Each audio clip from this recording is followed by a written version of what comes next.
मुंबई का पहला अस्पताल ग्लेनईगल्स अस्पताल को मिला वर्ल्ड स्ट्रोक ऑर्गेनाइजेशन और नव advanced stroke centre certification. Parel स्थित ग्लेनईगल्स अस्पताल ने न्यूरोलॉजी के क्षेत्र में बड़ी सफलता हासिल की है। यह मुंबई का पहला अस्पताल बन गया है जिसे वर्ल्ड स्ट्रोक ऑर्गेनाइजेशन WSO और नव द्वारा एडवांस्ड स्ट्रोक सेंटर सर्टिफिकेशन मिला है। ये सर्टिफिकेशन अस्पताल की स्ट्रोक मरीजों के लिए तेज और सही इलाज की क्षमता, आधुनिक सुविधाओं, अनुभवी डॉक्टरों की टीम और बेहतर इलाज के परिणामों को देखते हुए दिया गया है। इस मान्यता के लिए अस्पताल के इंफ्रास्ट्रक्चर, इमरजेंसी सिस्टम, इलाज की प्रक्रिया और मरीजों की रिकवरी का गहराई से मूल्यांकन किया गया।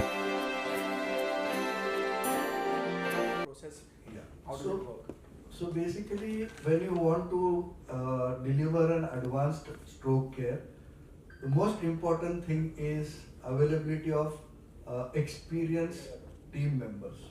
So right from the ER till the thrombectomy, what we do on the state-of-the-art cath lab, it is AI integrated state-of-the-art cath lab. But more important is neuroimaging also.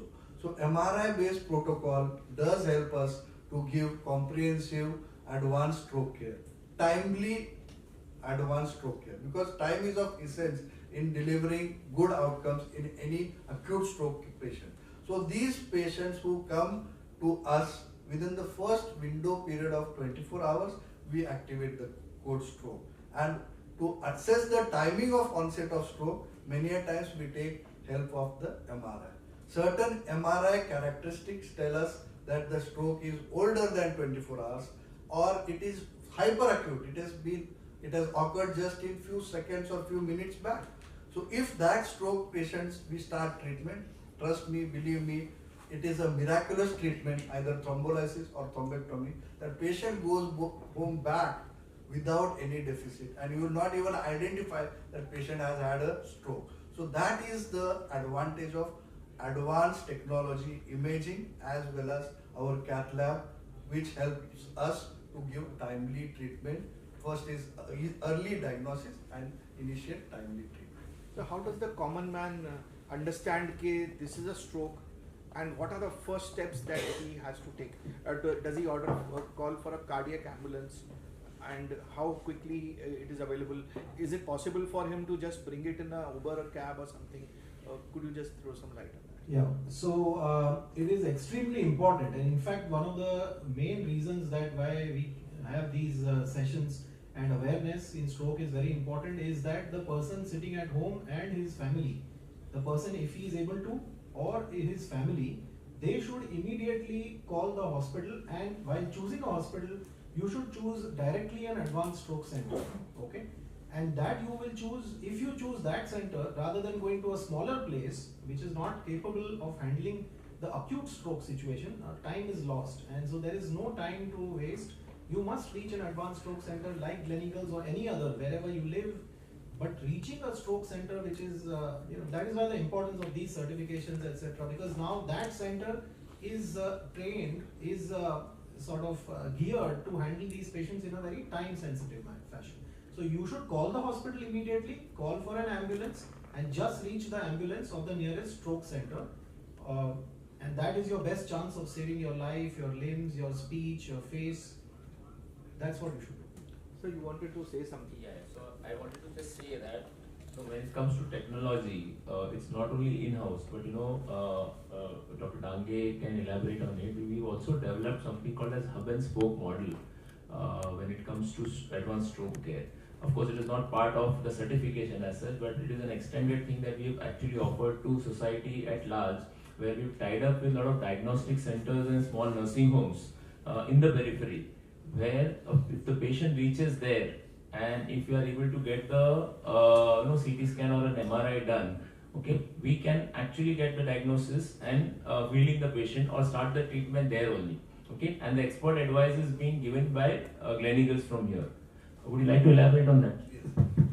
So basically, this is an artificial intelligence enabled protocol wherein we have a software which is installed in the hub and spoke model. The spokes, hub is Gleneagles Hospital and the spokes are the diagnostic centers, wherein a CT or MRI is done of a stroke patient. Your questions were very valid, very important, very practical. Which patients need to be transferred to the stroke center or for diagnosis.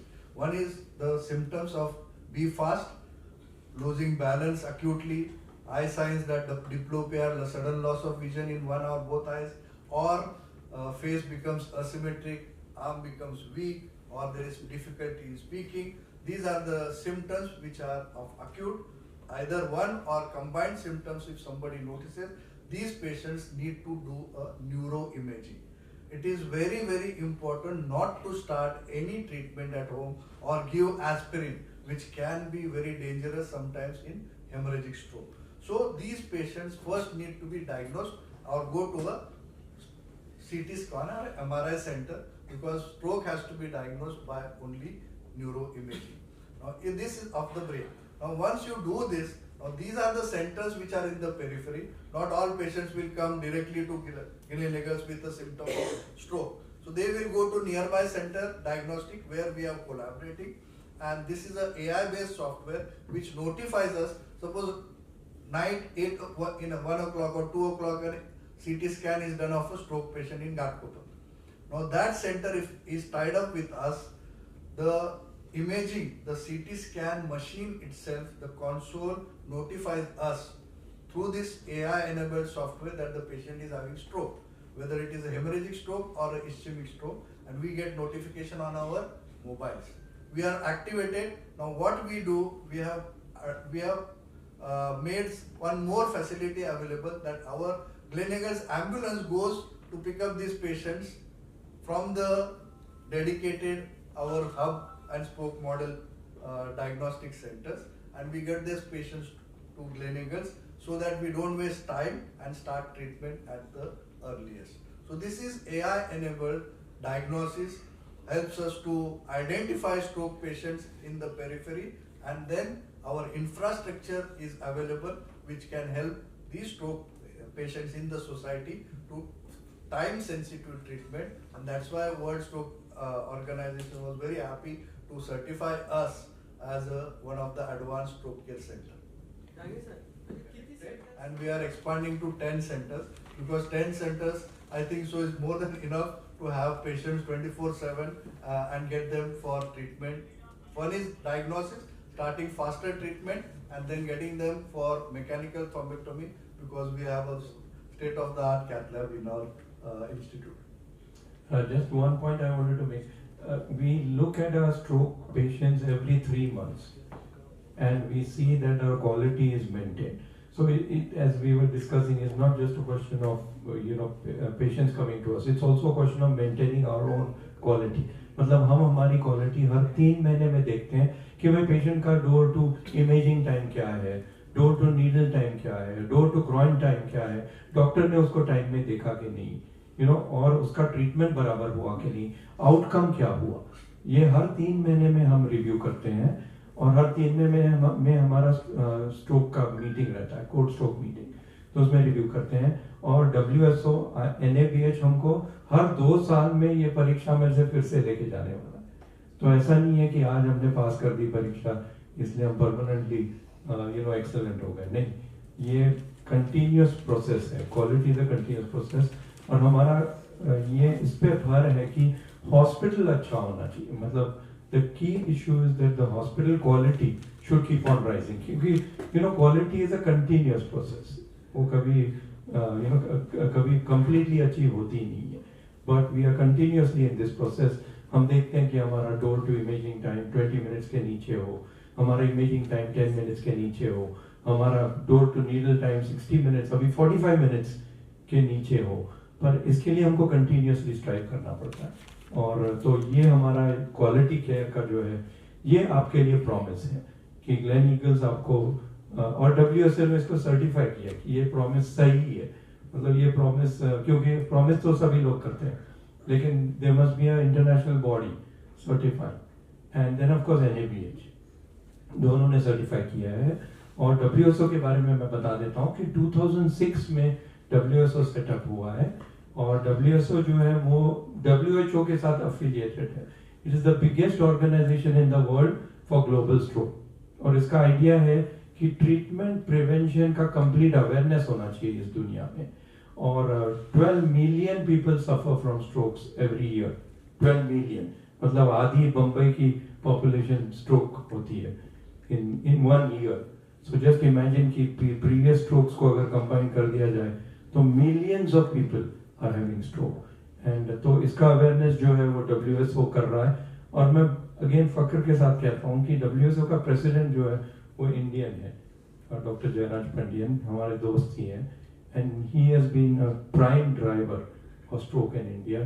And Indian Stroke Association जो है वो भी एक बड़ी association है जिसमें about 1000 neurologists है, और ये एसोसिएशन भी स्ट्रोक के लिए करती है। तो WHO, Indian stroke association, NABH, ये बड़े ऑर्गेनाइजेशंस है फॉर स्ट्रोक इन इंडिया।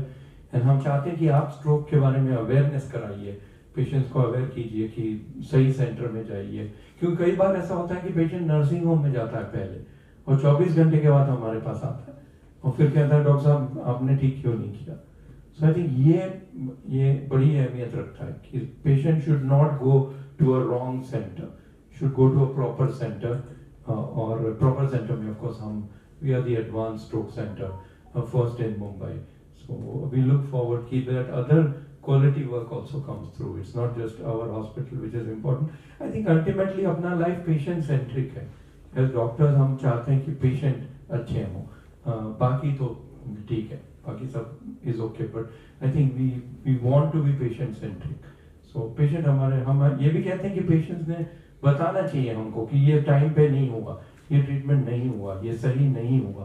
तो उस हिसाब से भी I think patient awareness is very important, और आप लोग एक बड़ी अहमियत की कड़ी है इसमें कि दैट आप पेशेंट्स को अवेयर कराएंगे। और बी फास्ट जो है, जैसे इन्होंने कहा, balance I face arm speech time, तो ये स्ट्रोक के निशान है। तो बी फास्ट आप जरूर लोगों को अवेयर कीजिए।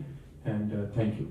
नमस्कार sir, this is Sujata here from. अगर वो जैसे आपने बताया कि कभी कभी राइटिंग में, तो मेरा एक पेंटर था, उसके सिर्फ पेंटिंग में फर्क पड़ गया था।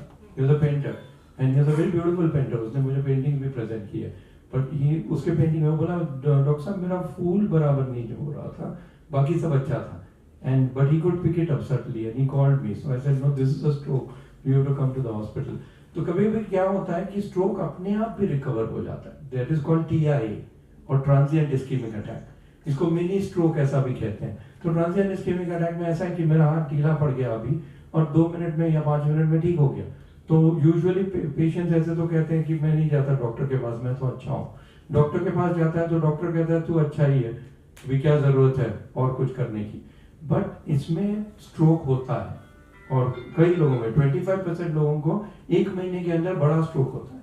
तो ये एक बड़ा वार्निंग साइन है। जैसे चेस्ट पेन को लोग निगलेक्ट नहीं करते, छाती में दर्द हो गया तो जरूर हॉस्पिटल पहुंच जाते हैं, लेकिन TIA जिसको हम कहते हैं, जिसमें ट्रांजिएंटली हाथ ढीला पड़ गया, ट्रांजिएंटली बोलने में फर्क पड़ गया, निगलेक्ट कर देते हैं, डॉक्टर्स भी निगलेक्ट कर देते हैं। तो TIA के बारे में आपको अवेयरनेस करना भी बहुत जरूरी है कि भाई transient symptom is not transient disease, मतलब अगर सिम्टम ट्रांजिएंट हो तो डिजीज ट्रांजिएंट नहीं है। तो कई बार हम ऑफकोर्स जीपीज के साथ टच में हैं, जीपीज को हम बताते रहते हैं कि भाई ऐसा कुछ हो, आपको सस्पेक्ट हो तो आप MRI जरूर कर लीजिए, क्योंकि MRI का पिकअप एक्सीलेंट है। मतलब डॉक्टर चिंतन त्रिवेदी अगर मुझे बोलेंगे कि ये ठीक है, अभी कल ही पेशेंट था अनकॉन्शियस था, बोला स्ट्रोक हुआ कि नहीं, we could not make out because very difficult in unconscious patient. Doctor Trivedi बोले नहीं इसका MRI क्लियर है, तो we knew this was not a stroke. So I think आजकल इन्वेस्टिगेशंस और ये अवेलेबल है, अब सब लोगों को अवेलेबल नहीं है इंडिया में, that is the unfortunate thing. But yes, अगर सिम्टम हो तो जरूर उसको चेक कर लेना चाहिए। और ट्रांजिएंट इस्केमिक अटैक यानी मिनी स्ट्रोक के बारे में अवेयरनेस बहुत जरूरी है कि भाई अगर सिम्टम शॉर्ट टर्म के लिए हो, मतलब 5 मिनट के लिए भी हो, 10 मिनट के लिए भी हो, तो इसको इन्वेस्टिगेट जरूर करना चाहिए कि उसको 1 महीने में हाई रिस्क है बड़ा स्ट्रोक होने का। तो इसको TIA ऐसा कहते हैं, इसका अवेयरनेस बड़ी अहमियत रखता है, आपको जरूर इसका अवेयरनेस करना चाहिए, सो दैट इवन जीपीज उसको मिस नहीं करते और पेशेंट को बराबर डायरेक्ट कर देते हैं और MRI करवा लेते हैं। Thank you. बहुत सारे पेशेंट्स ऐसे आते हैं जिनको ब्रेन हेमरेज का शुरुआत होता है और तभी ऐसे ब्लॉकेज के स्ट्रोक के सिम्टम्स होते हैं, right side weakness, left side weakness, speech में प्रॉब्लम, और वो ब्लीडिंग चालू रहता है। और कोई गलत तरीके से उनको अगर ब्लड थिनर देंगे तो बड़ा क्लॉट हो जाता है, जिसमें जान जा सकती है. तर तेच मला Nature- डॉक्टर तुम्हाला विचारायचं होतं की अशा वेळेला एथिकली राईट आहे का हे It डॉक्टरने is इंजेक्शन देणं? not recommended, it is contraindicated. That's why I said initially की आपण हे करू शकत नाही. न्यूरो इमेजिंग केल्याशिवाय, डायग्नोसिस केल्याशिवाय ट्रीटमेंट स्ट्रोकची होऊ शकत नाही. त्यासाठी आयदर सीटी स्कॅन, बेसिक और MRI. जिकडे MRI नाही आहे तिथे सीटी स्कॅन कर. But कुठेही after होतं. giving that injection, blood thinner, We the can- patient can come to your hospital and it will be recovered. But we should not promote giving blood thinners or injection without a CT scan. Basic. It is contraindicated. It is unscientific. We have seen patients, doctors, general practitioner. One general practitioner came to us who was given because he started having tingling, numbness, and one-sided little symptoms and face. And we did a CT scan. He was given aspirin 300 milligram on the way, and he had a bleed. So it increased. He needed surgery. Luckily, he survived. But he had a developed because it increases the bleed. It is harmful.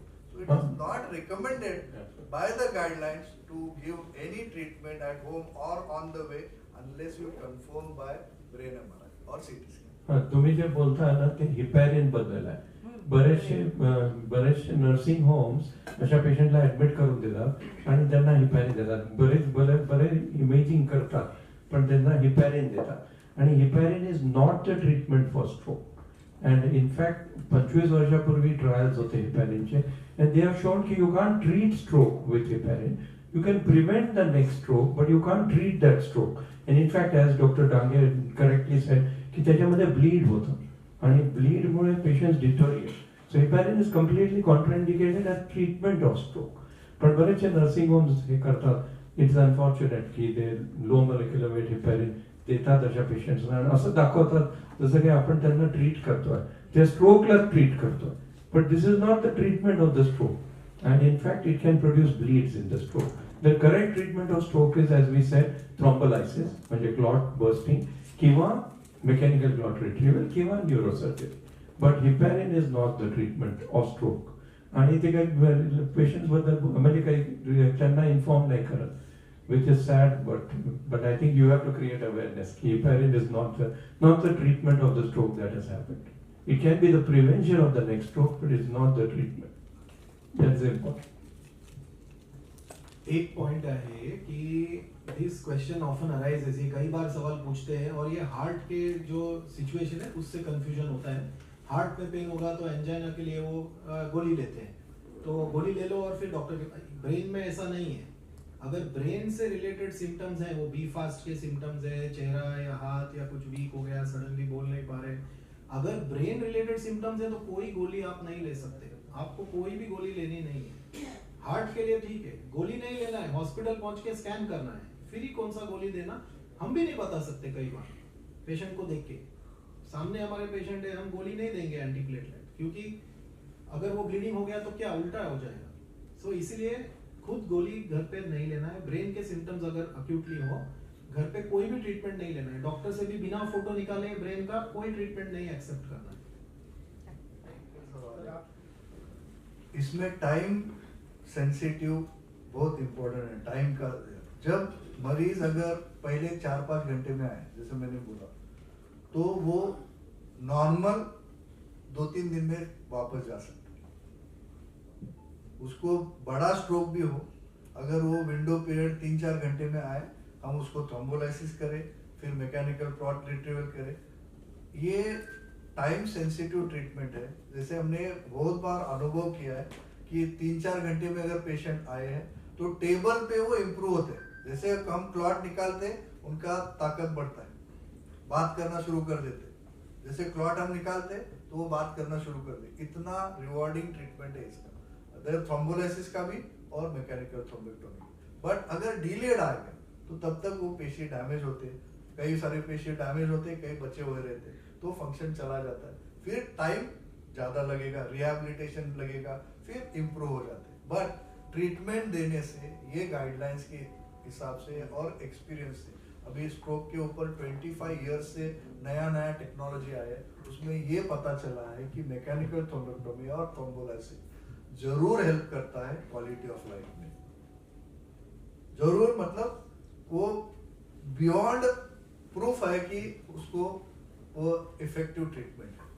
So treatment देना timely बहुत ही जरूरी है। तो कितने दिनों में approximately, एक हफ्ते में, 10 दिन में? सो अगर डेफिसिट ज्यादा नहीं है, मेजर स्ट्रोक नहीं है, तो एक हफ्ते 15 दिन के अंदर मरीज काम पे जा सकते हैं। बट अगर डिलेड आ गया, मेजर स्ट्रोक है, ब्लॉकेज है, और टाइम बहुत इंपॉर्टेंट है इसमें, और ऑफ कोर्स नेचर भी है, कभी कभी कोलैटरल शुरू हो जाते हैं, दूसरी तरफ से ब्रेन को प्रोटेक्ट करता है नेचर, तो उसमें डेफिसिट्स कम रहते हैं, जल्दी रिकवरी होती है। तो इसके बाद उसको किस चीज का ख्याल रखना चाहिए डाइट के ऊपर? प्रिवेंशन के बारे में आपने प्रश्न जो पूछा वो भी इम्पोर्टेंट है कि प्रिवेंशन ऐसा है कि हम पक्का करते हैं कि क्यों हुआ ये स्ट्रोक। क्योंकि कई बार मेरे को पेशेंट पूछते हैं कि भाई डॉक्टर साहब स्ट्रोक क्यों हुआ मेरे फादर को, ये आप बताइए क्यों हुआ।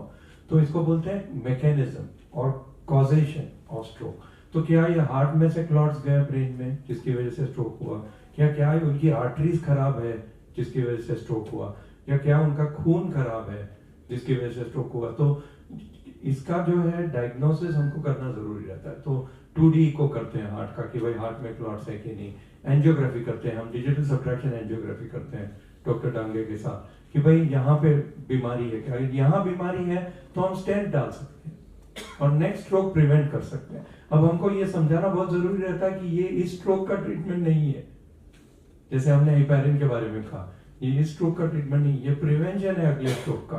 तो इसके लिए हम फिर स्टेंट डालते हैं कि भाई अगले टाइम स्ट्रोक ना हो, और या फिर हम ब्लड थिनर देते हैं, जैसे हेपेरिन दे सकते हैं, वारफेरिन दे सकते हैं, रिवरोक्साबैन करके दवा है। लेकिन इसके लिए हमको प्रिवेंशन के लिए एज फार एज पॉसिबल हमको पता होना चाहिए कि क्यों हुआ स्ट्रोक। ऑफ कोर्स 70% लोगों में समझ जाता है क्यों हुआ, 30% में फिर भी नहीं समझता। तो फिर हम टेस्टिंग आगे भी कर सकते हैं, जैसे होल्टर करते हैं पेशेंट्स का कि क्यों हुआ स्ट्रोक, और फिर उसकी दवा देते हैं, जैसे एस्पिरिन, क्लोपिडोग्रेल, आपने सुने होंगे ये नाम, और स्टैटिन्स, अलग अलग दवाइयाँ जो प्रिवेंट करते हैं स्ट्रोक। फिर उसके आगे ऑफ कोर्स लाइफस्टाइल मॉडिफिकेशन, जैसे कि exercise every day, walk half an hour every day, वो सब, और फूड डाइट, ऑफ कोर्स आपका डायबिटीज का कंट्रोल, क्योंकि आधे हमारे स्ट्रोक के पेशेंट्स नहीं 75% डायबिटिक रहते हैं, तो उनका शुगर का कंट्रोल, ब्लड प्रेशर का कंट्रोल, ये सब करके एक कॉम्प्रिहेंसिव स्ट्रोक केयर होती है। तो ये कॉम्प्रिहेंसिव स्ट्रोक केयर भी एडवांस स्ट्रोक सेंटर का मकसद है। तो हम कॉम्प्रिहेंसिव स्ट्रोक केयर भी करना चाहते हैं क्लिनिकल्स में, और हम करेंगे जरूर। सर, ये जेनेटिक प्रॉब्लम में फोकस में आ रहा है जनरली ब्रेन की बीमारियों में, और ये सवाल आपने अच्छा पूछा है। ऐसे कई जीन्स होते हैं जो यंग एज में भी स्ट्रोक, बचपन में भी स्ट्रोक कर सकते हैं, 20 साल भी नहीं, बट बच्चों में भी स्ट्रोक होता है, उसको पीडियाट्रिक स्ट्रोक बोलते हैं। तो जेनेटिक फैमिलीज में जैसे कई जीन्स होती हैं जो बॉडी में अलग अलग प्रोटीन्स को कंट्रोल करती हैं, और जैसे ब्लड वेसल में इन्फ्लेमेशन हो या कोई केमिकल्स ब्लड में बढ़ जाएं, और कई ऐसी बीमारियां हैं जो जेनेटिक्स होती है, बट लार्जली ये फैक्टर्स को आज तक इग्नोर किया गया है। और जो सबसे कॉमन फैक्टर्स हैं diabetes, blood pressure, heart disease, smoking, lack of activity, physical inactivity and heart disease, तो ये सब पे बहुत ध्यान दिया है, और जो सही भी है, जो बहुत कॉमन है। लेकिन ऐसे जरूर यंग स्ट्रोक्स होते हैं, और यंग स्ट्रोक भी बहुत इंपॉर्टेंट होता है। और जैसे अभी भी हम भी देख रहे हैं कि कई यंग लोगों में 20 साल में, 30 साल में लार्ज वेसल ऑक्लूजन होता है। तो कई जेनेटिक फैक्टर्स हैं, काफ़ी नोन हैं और काफ़ी अननोन भी हैं, और इस पे स्टडी चलती है। लेकिन ये फैक्टर्स ज़रूर एक स्मॉल रोल प्ले करते हैं, और जो भी अप्रोप्रिएट सिचुएशन है, जो पेशेंट्स हम देखते हैं, अगर हमको लगता है कि अगर पॉसिबल है, इसके लिए कोई स्पेशल टेस्ट होते हैं जो सब में नहीं भेजते, लेकिन जो यंग पेशेंट है जिसमें और कोई रीज़न मिल नहीं रहा है स्ट्रोक का, तो उनमें ये जेनेटिक फैक्टर्स के टेस्टिंग भी हम करते हैं।